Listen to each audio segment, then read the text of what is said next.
I'm going to talk to you about asylum and what's happening at the border right now, at the Mexican border.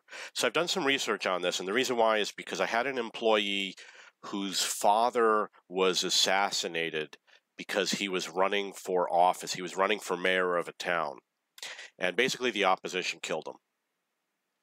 And he thought that he would seek asylum in the United States. We were in Colombia at the time, so I researched everything, and this is what I discovered.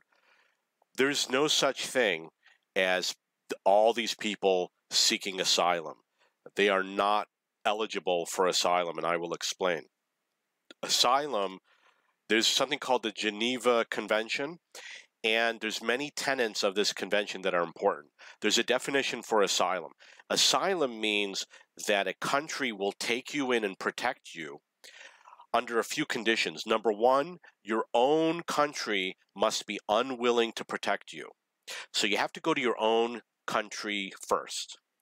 And there's a proximity rule, which is that you have to, if you seek asylum, you have to go to the nearest country.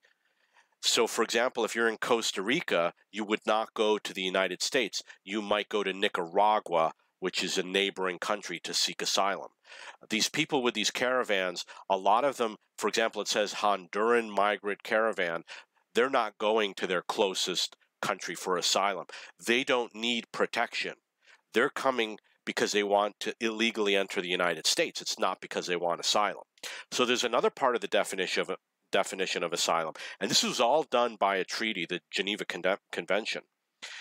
That is that your life has to be physically in immediate danger. And that means that you have to be literally in a war zone, or someone has to have been trying to kill you. Like someone is trying to assassinate you, or you were the victim of an assassination attempt, etc. Now, in the case with my employee, his father being killed does not grant him any rights for asylum whatsoever. Okay, so if you have threats against you, then you can get asylum. But he didn't have any threats against him. It was his father. So there's no such thing as economic asylum, or because you're in a bad neighborhood, you deserve asylum, or all of that is just absolute nonsense. So the problems here are, number one, we don't know that their own country rejected them for protection. Number two, they did not go to a neighboring country for protection. They're traveling through other countries to get to the United States. And number three, there's no reason to believe that these people's lives are in immediate danger.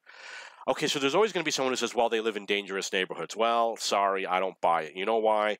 Because I've lived in South America, and I currently live in the Philippines for 10 years, and there was a constant military presence in Colombia, where I lived for 8 years. The military was everywhere. In every city I lived in, you constantly see the military, and I never saw a person with a gun. I didn't see news stories about any sort of danger in any of the neighborhoods. I had large numbers of employees that lived in the absolute poorest neighborhoods, and they were not under any threat. I used to ride my motorcycle, and I would go through the poor neighborhoods. I saw no threats. And I hired a taxi driver who drove me through all the poor neighborhoods. There was no threat. There are not threats. And I've been through other places other than Peru, the Philippines, almost every major city in Colombia, more than you would expect, Mexico, and I've been to other countries like Costa Rica, Jamaica, Bonaire, the list goes on. There is not an epidemic of neighborhoods where people are just shooting each other and there's all this gang violence and things like that. I felt less safe living in New York City than I did living in South America. So these people are not asylum seekers. It's absolutely positively not true, and it's fake news.